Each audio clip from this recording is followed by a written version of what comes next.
मुख्यमंत्री डॉक्टर मोहन यादव मध्य प्रदेश को progressive state, model state, clean state, green state बनाने की दिशा में काम कर रहे हैं। मध्य प्रदेश को कैसे वाइब्रेंट स्टेट बनाया जाए, कैसे मैग्निफिसेंट एमपी पर काम होना चाहिए, उसी को लेकर 2 दिवसीय दौरे पर बेंगलुरु जा रहे हैं। इस दौरान इन्वेस्टर रोड शो में शामिल होंगे। तो बड़ी खबर ये कि इन्वेस्टर्स का रोड शो आयोजित होगा।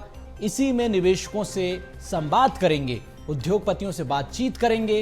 इन्वेस्टर समिट को लेकर विस्तार से चर्चा की जाएगी, सार्थक संवाद किया जाएगा। मध्य प्रदेश में निवेश के लिए कंपनियों को, उद्योगपतियों को आमंत्रित किया जाएगा कि आप आइए, मध्य प्रदेश की धरती को देखिए, समझिए, परखिए, उसके बाद निवेश कीजिए। तो इन्वेस्टर्स समिट जिस तरह से 2025 में होनी है, सरकार ने 2025 को उद्योग वर्ष घोषित किया है। तो बड़ी खबर यह कि इन्वेस्टर समिट 2025 में ग्लोबल इन्वेस्टर समिट राजधानी भोपाल में होगी। उसी की जमावट में अभी से मुख्यमंत्री डॉक्टर मोहन यादव जुट गए हैं। तो कैपिटल हब बनाने की दिशा में मुख्यमंत्री काम कर रहे हैं। बड़ी बात यह कि कार्गो हब बनाने पर भी काम हो रहा है। इसके अलावा अधोसंरचना के आधारभूत ढांचे को कैसे मजबूत किया जाए, उस पर भी रेड कारपेट बिछाया जा रहा है। तो बेंगलुरु में उद्योगपतियों से मुलाकात होगी। सीधा संवाद उद्योगपतियों से किया जाएगा।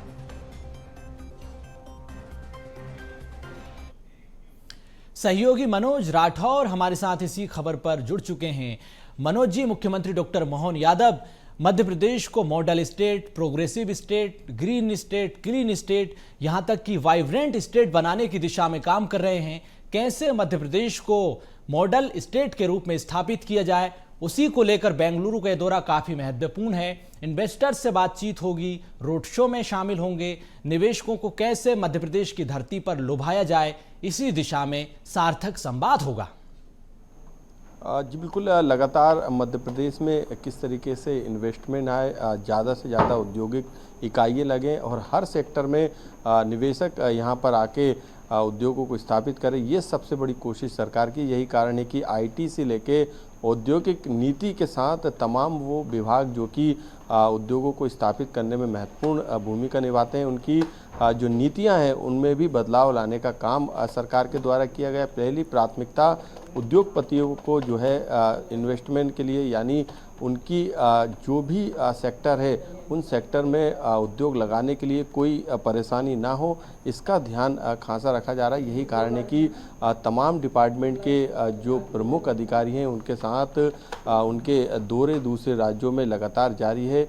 उद्योगपतियों के साथ सीधे 1-to-1 चर्चा करते हैं, उसके बाद उन्हें आने वाली कठिनाइयों को दूर करने का काम भी करते हैं। इसके अलावा मध्य प्रदेश क्यों अनुकूल है औद्योगिक इकाई लगाने के लिए, इसके बारे में बताया जाता है और किस तरीके से सरकार मदद करती है, ये जानकारी भी देने का काम किया जाता है। मुख्यमंत्री खुद 1-to-1 चर्चा करते हैं, तो ऐसे में जो निवेशक हैं वो भी अब मध्य प्रदेश की तरफ रुचि दिखाने लगे हैं। आज बेंगलुरु में 1-to-1 चर्चा की जाएगी, राउंड टेबल मीटिंग होगी जिसमें बड़ी कंपनियों के उद्योगपति शामिल होंगे। आईटी सेक्टर के साथ अलग अलग सेक्टर के उद्योगपतियों के साथ वो चर्चा करने वाले हैं और टेबल राउंड के अलावा नेटवर्किंग डिनर भी जो है उद्योगपतियों के साथ आज करेंगे। लेकिन कल भी जो है उनका लगातार उद्योगपतियों के साथ मंथन जारी रहेगा, चर्चा जारी रहेगी।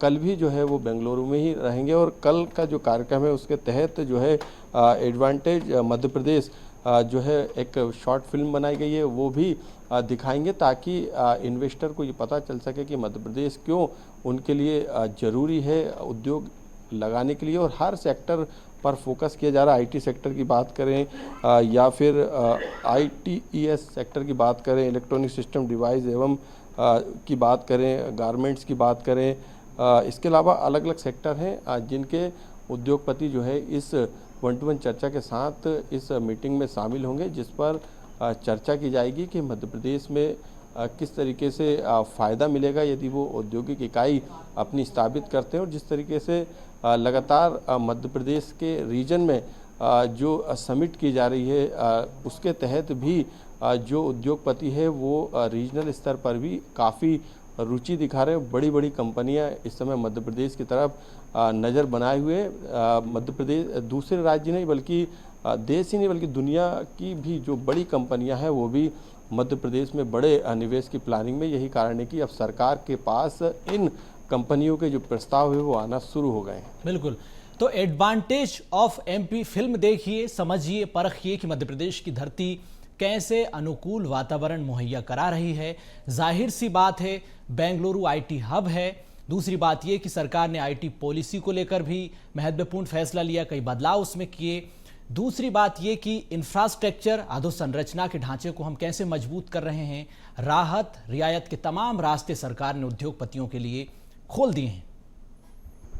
जी बिल्कुल सोनू, क्योंकि जिस तरीके से जो प्रॉपर्टी टैक्स उद्योगपतियों से लिया जाता है उसमें भी बदलाव किया। अब सेवा कर जो है लिया जाएगा, जो कि एक नाम मात्र की राशि होगी। तो ऐसे में उद्योगपतियों को ये भी भरोसा दिलाया जा रहा है कि यदि वो मध्य प्रदेश में उद्योगों को स्थापित करते हैं तो सरकार की तरफ से उन्हें पूरी मदद मिलेगी, उन्हें सस्ती बिजली मिलेगी, उन्हें सस्ती ज़मीन मिलेगी। इसके अलावा जो भी परमिशन में अभी तक जो दिक्कत आती थी सिंगल विंडो के जरिए, हालांकि उससे दूर करने की कोशिश की जाती थी, लेकिन कंपनियों के अधिकारी लगातार मंत्रालय में और विभागों के चक्कर काटते थे। उस समस्या को भी जानते हुए मुख्यमंत्री ने दूर करने की कोशिश की। 1-to-1 जो चर्चा की जा रही है, जो राउंड टेबल चर्चा की जा रही है, उसमें जो भी छोटी से छोटी समस्याएं सामने आ रही है उन समस्याओं को दूर करने का काम किया गया। कोयम्बटूर में जिस तरीके से ऑफिस खोला गया, मध्य प्रदेश सरकार क्योंकि सेतु का काम कर रही, वहाँ के उद्योगपतियों को दिक्कत ना हो मध्य प्रदेश में, इसलिए वहाँ पर भी ऑफिस खोला गया।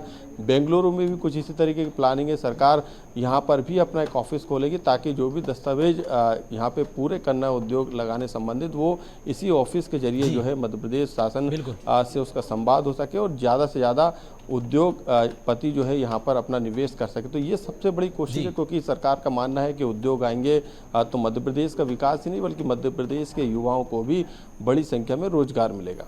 तो कुल मिलाकर अनुकूल वातावरण इंफ्रास्ट्रक्चर को लेकर सरकार मुहैया करा रही है। दूसरी बात ये कि जो नीतिगत पॉलिसीज हैं उसको भी उसी हिसाब से तैयार किया जा रहा है जिससे कि उद्योगपतियों को किसी भी प्रकार की कोई मुश्किलों का सामना ना करना पड़े। तो तमाम ऐसी सुविधाएं उद्योगपतियों को, निवेशकों को दी जा रही है। इस लिहाज से ये दौरा बेंगलुरु का काफी महत्वपूर्ण माना जा रहा है। उद्योगपतियों से सीधा संवाद होगा। अब संवाद के बाद क्या इसका रिजल्ट देखने को मिलेगा मध्य प्रदेश में, देखने वाली बात होगी। बहुत धन्यवाद आपका तमाम जानकारी के लिए मनोज जी।